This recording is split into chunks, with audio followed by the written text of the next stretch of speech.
आओ आओ श्याम जी, और क्या हाल है? सुरेश जी बहुत बढ़िया हैं। अच्छा, तो सुनाओ। सुरेश जी मैं समझ नहीं पा रहा हूँ कि ये कौन सी जगह है, जैसलमेर से कितनी दूर है और आज कहाँ पर आप लेकर के आ गए हो। थोड़ा इसके बारे में थोड़ा हमें बताओ ना।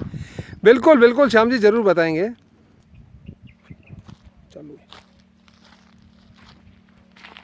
तो श्याम जी, आज अपन एक जैसलमेर से करीब 7-8 किलोमीटर की दूरी पर है और आगे चूंदी है और उसके बीच में एक छोटा सा तालाब नाडी है। यहाँ अगर मैं आपको मेरी बाईं तरफ बताऊँ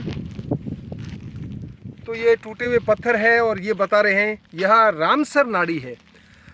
यह कोई ऐतिहासिक स्थल है और किसी श्रद्धालु ने या जो संपन्न व्यक्ति था उसने किसी न किसी के लिए यहाँ बनाई है। आपको मैं वहाँ लेके चलता हूँ और यह नाडी दिखाता हूँ।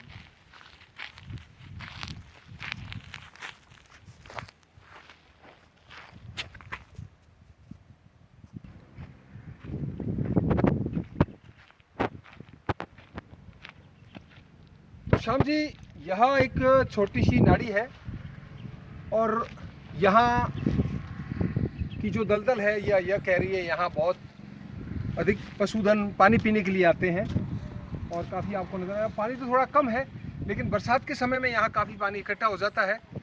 और यह जो पेड़ है खेजड़ी का, यह बता रहा है कि यह जो खेजड़ी, यह जो नाडी है, तालाब है, यह पुराना है।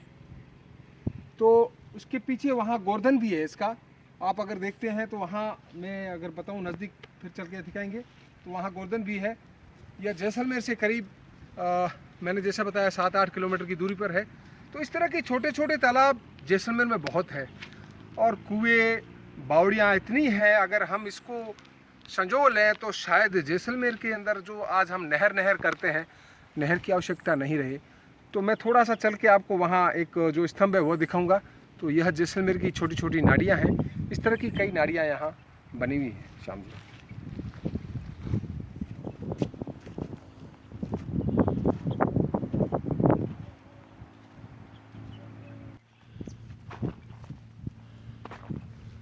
तो दोस्तों आपने देखा, सुरेश जी ने बताया इस छोटे से नाड़ी के बारे में और मैं आपको बताऊं कि ऐसी हजारों की संख्या में नाड़ियां हैं जैसलमेर में।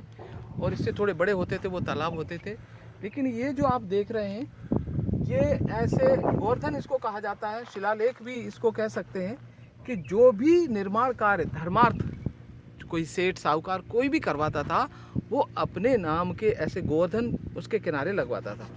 तो ये उनके फोटो तारीख इसमें सब कुछ लिखा रहता था। क्योंकि ये बहुत पुराना है तो वक्त के थपेड़ों ने उन अक्षरों को तो मिटा दिया है, लेकिन ये तस्वीरें, इनकी जो फ़ोटो जिस तरह से बनाई गई है, इससे ये लग रहा है कि हो सकता है किसी ने अपनी पत्नी के याद में इसको बनवाया हो। क्योंकि उसको अपने किसी प्रियजन की याद में ऐसी चीज़ें बनवाई जाती थी, क्योंकि इस पर किसी महिला का जो है चित्र उकेरा गया है। तो ऐसा लग रहा है कि किसी सेठ ने, साहूकार ने अपनी पत्नी या बहन या किसी की या अपने प्रियजन की याद में इसको बनवाया गया होगा। इधर हम देखेंगे तो दो हैं चित्र हैं, एक महिला का है और एक पुरुष का है। तो यहाँ ये भी इंगित करता है कि हो सकता है कि किसी बेटे ने अपने माता पिता की याद में इस नाड़ी को बनवाया गया हो। यही ज़्यादा सिद्ध हो रहा है इस दोनों चित्रों से। तो इसके पीछे इनकी तारीख वगैरह भी लिखी जाती है। तो ऐसे गोवर्धन लगाए जाते थे, लेकिन इसमें वक्त के थपेड़ों ने इस पत्थर के ऊपर जो शब्द चित्र उकेरे जाते थे उनको मिटा कर रख दिया है। और बहुत पुराना हो सकता है, तो क्योंकि 300-400 सालों से तो ये नाड़ियाँ तालाब खुदने ही बंद हो गए हमारे भारत में, कहें कि जैसलमेर में। और नहर आई है जब से, राजस्थान नहर जैसलमेर के अंदर, तब से तो इनको बिल्कुल भुला दिया गया है।